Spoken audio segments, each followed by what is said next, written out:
আসসালামু আলাইকুম। Golden hills একাডেমির পক্ষ থেকে তোমাদেরকে স্বাগত জানাই। আজকে পদার্থের গঠন অধ্যায়ের পার্ট 2 ক্লাসটা হবে।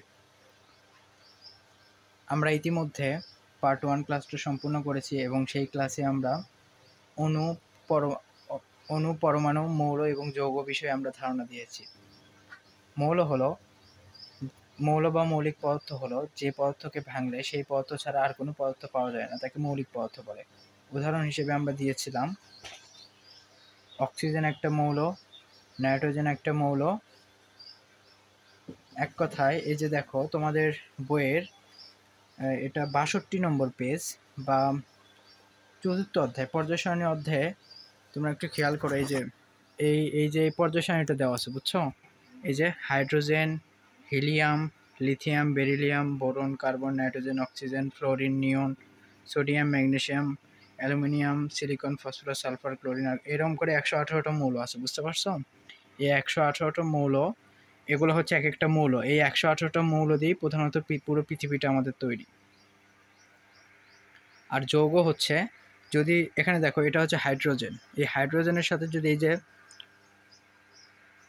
অক্সিজেন, যদি এই যে অক্সিজেন এটা একটা মৌল, এই হাইড্রোজেন একটা মৌল, এই হাইড্রোজেন আর অক্সিজেন মিলে যদি কোনো কিছু গঠন করে একত্রে থাকে তাহলে সেটা হচ্ছে যৌগ। আর মৌল শুধুমাত্র হাইড্রোজেনই থাকবে, অক্সিজেনই থাকবে। আজকে আমরা পড়ব মৌলের প্রতীক এবং সংকেত নিয়ে। চলো আমরা শুরু করি। মৌলের প্রতীক কি বা এর সংজ্ঞা কি? দেখো, সংজ্ঞাতে আমি লিখেছি, কোনো মৌলের ল্যাটিন বা ইংরেজি নামের সংক্ষিপ্ত রূপকে মৌলের প্রতীক বলে।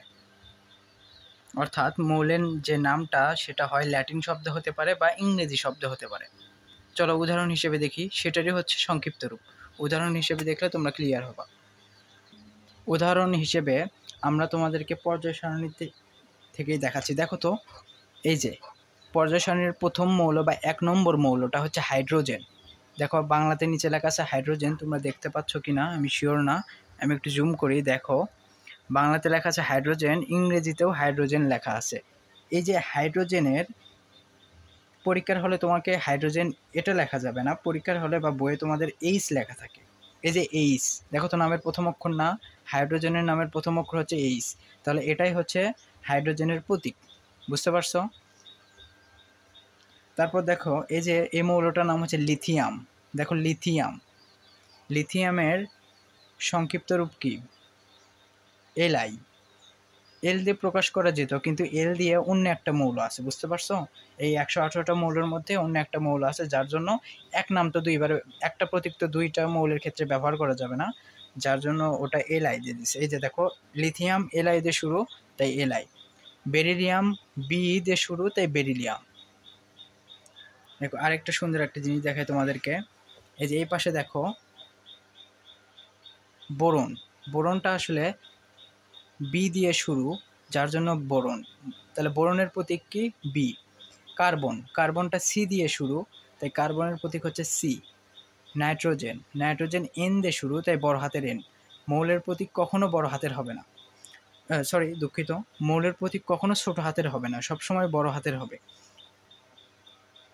যখন তুমি এই যে দেখো লিথিয়ামের ক্ষেত্রে চিন্তা করো, যখনই তুমি দুইটা অক্ষর দিয়ে মৌলের নাম লিখবা বা মৌলের নাম যখনই দুইটা অক্ষর দিয়ে হবে, তখন প্রথমটা বড় হাতের হবে, দ্বিতীয়টা ছোট হাতের হবে। তোমরা কি করবা জানো? তোমরা একটু বই রিডিং করবা। এটা তো চতুর্থ অধ্যায় থেকে আমি দেখালাম, কিন্তু তোমাদের অধ্যায়টা এখন যে অধ্যায় পড়াচ্ছি সেটা হচ্ছে তৃতীয় অধ্যায়। চলো তৃতীয় অধ্যায়ে যাই আমরা। এই যে দেখো তোমাদের বইয়ে সম্ভবত ৩৮ পৃষ্ঠা। এটা আসলে আমার কাছে পুরাতন বই, তোমাদের নতুন বই, যেহেতু তোমাদের বইয়ে যে কোনো একটা পৃষ্ঠা হতে পারে। তোমরা তৃতীয় অধ্যায়ের এই যে মৌলের প্রতীক নামে যে টপিকটা আছে, বইটা একটু খুলে এই যে দেখো এতটুকু একটু রিডিং পড়বা। এই যে দেখো হাইড্রোজেন একটা মৌল না, তোমাদেরকে দেখালাম না, ওর ইংরেজি নাম হচ্ছে হাইড্রোজেন। দেখতে পারছো? এই হাইড্রোজেনের প্রতীক হচ্ছে এইচ। কারণ কি? এই যে দেখো এইচ দিয়ে শুরু, তাহলে এইচ। দেখো অক্সিজেন কি? ও দিয়ে শুরু। এগুলো কিন্তু সবই কিন্তু মৌল, হ্যাঁ মৌল এগুলো। অক্সিজেন ও দিয়ে শুরু, তার প্রতীক কি? ও। দেখো নাইট্রোজেন এন দিয়ে শুরু, তার প্রতীক হচ্ছে বড় হাতের এন। দেখো কার্বন সি দিয়ে শুরু, যার জন্য হচ্ছে প্রতীক হচ্ছে সি, কিন্তু এখানে একটা কথা আছে, ক্লোরিন। ক্লোরিন কি সি দিয়ে শুরু, তাহলে এখানেও তো সি হওয়ার কথা, কেন হলো না? কারণ সি অলরেডি তুমি ব্যবহার করছো, সি অলরেডি বিজ্ঞানীরা ব্যবহার করছে, যার জন্য সি এবং এল নেছে, ছোট হাতের এল। এইচও নিতে পারতো কিন্তু এইচ নেয়নি, সি এবং ছোট হাতের এল নেছে এখানে, দেখছো? তো দেখো ক্যালসিয়াম, ক্যালসিয়াম সি নিতে পারতো, বড় হাতের সি, কেন নেয়নি? কারণ সি একবার ব্যবহার করছে, যার জন্য সি এবং ছোট হাতের এ নিছে ক্যালসিয়ামের ক্ষেত্রে। দেখো কোবাল্টের ক্ষেত্রেও সেম। ক্যাডমিয়াম, ক্যাডমিয়াম দেখো সিডি। তোমাদের আসলে এত কিছু মুখস্থ করা লাগবে না, বুঝতে পারছো? এগুলো এমনিতে পরিচয় জানার জন্য, আর এগুলো পরীক্ষাতেও আসে না তেমন একটা। তবে তোমরা একটু মনে রাখবা যে এরকম করে আসলে মৌলের প্রতীকটা লিখতে হয়। এটা আসলে তোমাদেরকে জানার জন্য, এটা সৃজনশীলও আসবে না, এমসিকিউ এ তেমন একটা আসে না। শুধু একটা প্রশ্ন আমি দেখছিলাম যে এমসিকিউ আসছিল, সেটা হচ্ছে এই যে লেডটা পরীক্ষা একবার এসএসসি পরীক্ষাতে আসছিল।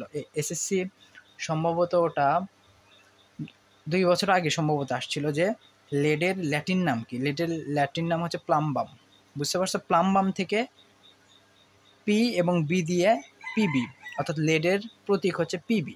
এরকম করে 118টা মৌলের প্রতীক নির্ধারণ করা হয়েছে, বিজ্ঞানীরা নির্ধারণ করেছে। তো এগুলোর বেশ কিছু নিয়ম আছে, যেমন ধরো নিয়মগুলো কি কি দেখো, প্রত্যেকটি মৌলকে সংক্ষিপ্ত প্রকাশ করতে তার আলাদা আলাদা প্রতীক ব্যবহার করা হয়। এই যে দেখো এখান থেকে রিডিং করে দেখাই, কোনো মৌলের ইংরেজি বা ল্যাটিন নামের সংক্ষিপ্ত রূপকে প্রতীক বলে, যেটা আমি নোটে লিখে দিছি। প্রত্যেকটি মৌলকে সংক্ষেপে প্রকাশ করতে তাদের আলাদা আলাদা প্রতীক ব্যবহার করা হয়। মানে কি আলাদা আলাদা প্রতীক? মানে হচ্ছে একটার সাথে আরেকটা যেন না মিলে, বুঝতে পারছো? মৌলের প্রতীক লিখতে কিছু নিয়ম অনুসরণ করতে হয়, এই নিয়মগুলো মুখস্থ করা লাগবে না, শুধু রিডিং করবা। মৌলের ইংরেজি নামের প্রথম অক্ষর দিয়ে প্রতীক লেখা হয়। মানে কি, এই যে কার্বনের প্রথম অক্ষর কি? সি, তো সি লেখা হয়, এবং ইংরেজি বর্ণমালায় বড় হাতের অক্ষর দিয়ে প্রকাশ করা হয়। এই যে বড় হাতের সি, বুঝতে পারছো? ছোট হাতের হলে কিন্তু হবে না কিন্তু। আচ্ছা, এ পাশে একটা নিয়ম আছে, এই নিয়মটা একটু দেখো। যদি 2 বা 2 এর অধিক মৌলের ইংরেজি নামের প্রথম অক্ষর একই হয়, এই যে দেখালাম না, যদি একই হয়, এই যে দেখো, এই যে কার্বন সি, এটাও সি, এই যে দেখো ক্লোরিন, এটাও সি, যদি একই হয় তাহলে প্রথমটাতে প্রথম অক্ষর নেওয়া লাগবে এবং দ্বিতীয়টাতে 2টা অক্ষর নেওয়া লাগবে। এই যে দেখো, যদি 2 বা 2 এর অধিক মৌলের ইংরেজি নামের প্রথম অক্ষর একই হয়, তবে একটি মৌলকে নামের প্রথম অক্ষর ইংরেজি বর্ণমালার বড় হাতের অক্ষর দিয়ে প্রকাশ করা হয়, অন্যগুলোর ক্ষেত্রে প্রতীকটি 2 অক্ষরে লেখা হয়। মানে যেটা তোমার প্রথমে পড়বে সেটা তুমি একটা, যেমন কার্বনের ক্ষেত্রে সি আর ক্লোরিনের ক্ষেত্রে সিএল, মানে 2টা নেওয়া লাগবে, তখন তো আর সি নেওয়া যাবে না। নামের প্রথম অক্ষরটি ইংরেজি বর্ণমালার বড় হাতের অক্ষর এবং নামের অন্য অক্ষরটি ছোট হাতের অক্ষর দিয়ে লেখা হয়। মানে যদি একটা লেখো তাহলে প্রথমটাই তোমার সি বড় হাতের নেওয়া লাগবে, আর যদি তুমি হচ্ছে 2টা নাও তাহলে প্রথমটা শুধু বড় হাতের, দ্বিতীয়টা হবে ছোট হাতের। ঠিক আছে, এবার চলো সংকেত বিষয়টা আমরা বুঝি। তবে যেহেতু আমরা নোট করতেছি এখানে, তাই নোটে অবশ্যই উদাহরণটা লেখা উচিত। উদাহরণ দেখো, উদাহরণ হিসেবে আমি প্রথম মৌল হাইড্রোজেনকে লিখলাম। হাইড্রোজেন, এটা তো আমরা হাইড্রোজেন নামে চিনি, এটা হচ্ছে ইংরেজি নাম হাইড্রোজেন। তাহলে এর প্রতীক কী হবে? এইচটাই হলো এর প্রতীক। তাহলে এইচ, দেখো এরকম করে গোল গোল দাগ দিলাম, দিয়ে আমি তোমাদেরকে বোঝাচ্ছি যে এটাই হচ্ছে প্রতীক। উদাহরণ হিসেবে এটা হলো প্রতীক, মানে তোমাদের বোঝানোর জন্য আমি এইভাবে লিখলাম আর কি। আরেকটা চলো দেখাই, অক্সিজেন। এরকম 118টা মৌলের 118টা প্রতীক আছে, ভিন্ন ভিন্ন হতে হবে। ওই যে কার্লাস লিনিয়ার যে নামকরণ করেছিল, অনেকটা ওই রকমই। এই যে ওটা হবে বড় হাতের অক্সিজেন। ও আমাদের এখানে বিয়ে হচ্ছে তো, যার জন্য গান বাজতেছে, দুঃখিত এই জন্য আমি। এটা হচ্ছে প্রতীক। আশা করি তোমরা প্রতীক বিষয়টা বুঝতে পারছো। চলো এবার আমরা সংকেত বিষয়টা দেখি। দেখো সংকেতের সংজ্ঞাটা কি জানো? একটি অণুকে সংক্ষিপ্ত রূপে প্রকাশ করতে যা ব্যবহার করা হয় সেটাই হলো সংকেত। প্রতীকের ক্ষেত্রেও প্রকাশ করতে ব্যবহার হয়, কিন্তু প্রতীকটা মেবি একটা অর্থাৎ একটা পরমাণুকে কি বলে রে, একটা পরমাণুকে প্রকাশ করতে ব্যবহার হয়, বুঝছো? আর সংকেতটা আসলে একটা অণুকে। তোমরা কিন্তু জানো এই যে পরমাণু কি বলতো, এই অক্সিজেন একটা পরমাণু, নাইট্রোজেন একটা পরমাণু, কিন্তু মৌল দুইটাই মৌল, অক্সিজেনও মৌল নাইট্রোজেনও মৌল। এ হচ্ছে অক্সিজেন মৌলের পরমাণু, আর নাইট্রোজেন হচ্ছে নাইট্রোজেন মৌলের পরমাণু। তাহলে এর অণু কি হবে? অক্সিজেন মৌলের অণু হলো O2, মানে দুইটা অক্সিজেন একত্রে থাকবে। আর নাইট্রোজেন কি বলো তো? নাইট্রোজেন হলে একটা পরমাণু অবস্থায় আছে, অণু অবস্থায় কি, মানে দুইটা নাইট্রোজেন একসাথে থাকবে। বুঝতে পারছো? একটা ক্লোরিন কিন্তু একটা মৌল, একটু আগে আমরা দেখলাম। ক্লোরিন এটা হচ্ছে পরমাণু, ক্লোরিন মৌলের পরমাণু। এটা অণু তাহলে কি হবে? দুইটা ক্লোরিন থাকবে। বুঝতে পারছো? হাইড্রোজেনের কথা কল্পনা করো, হাইড্রোজেন কি? পরমাণু। এটা হচ্ছে হাইড্রোজেন মৌলের পরমাণু। তাহলে হাইড্রোজেন মৌলের অণু কি হবে? H2O, মানে কি দুইটা হাইড্রোজেন থাকবে। বুঝতে পারছো? সব ক্ষেত্রে দুই বা তিনটাও থাকতে পারে। যদি অক্সিজেন মৌলের পরমাণু, এটা যদি তিনটা অক্সিজেন থাকে একসাথে, যদি লেগে থাকে, তাহলে কি O3, এটাও অণু। বুঝতে পারছো? তিনটে থাকতে পারে, চারটা থাকতে পারে। যদি মনে করো অক্সিজেন পরমাণু, অক্সিজেন মৌলের পরমাণু, অক্সিজেন মৌলের অণু O2 হতে পারে, O3 হতে পারে, O4 হতে পারে, O5 হতে, সাপোজ আমি তোমাদেরকে উদাহরণ দিয়ে বুঝালাম, এরকম হতে পারে। তাহলে কি? একটি অণুকে প্রকাশ করতে যা ব্যবহার করা হয় তাই হচ্ছে সংকেত। ওকে, সংজ্ঞাটা আমি লিখলাম। একটি অণুকে প্রকাশ করতে যা ব্যবহার করা হয় তাকে সংকেত বলে। চলো সংকেতের উদাহরণ লিখি। উদাহরণ আগেরটার মতোই যদি হাইড্রোজেন লিখি, হাইড্রোজেন। আচ্ছা, হাইড্রোজেনের প্রতীক কি? হাইড্রোজেনের প্রতীক হচ্ছে শুধু H, আর হাইড্রোজেনের সংকেত কী হবে বলো তো? H2। বুঝতে পারছো? মানে দুইটা করে থাকবে, একাধিক থাকবে, একাধিক পরমাণু একসাথে থাকবে, মানে এগুলোই একাধিক থাকবে। আরেকটা উদাহরণ দিয়েছিলাম অক্সিজেন, যা দিয়েছিলাম না? দেখো তো একটু, অক্সিজেনের প্রতীক কি? এটা না? তাহলে সংকেত কি হবে? সংকেত হচ্ছে O2। বুঝতে পারছো? হাইড্রোজেনের সংকেত হচ্ছে H2, হাইড্রোজেনের প্রতীক হচ্ছে H। অক্সিজেনের সংকেত হচ্ছে O2, অক্সিজেনের প্রতীক হচ্ছে O। বুঝতে পারছো? তাহলে এই দুইটাই হচ্ছে সংকেত। আশা করি তোমরা বুঝতে পারছো। তোমাদের পরীক্ষাতে কি আসবে জানো? মৌলের প্রতীক কাকে বলে, মৌলের সংকেত কাকে বলে। অর্থাৎ তোমাদেরকে এই দুইটা মুখস্থ করতে হবে।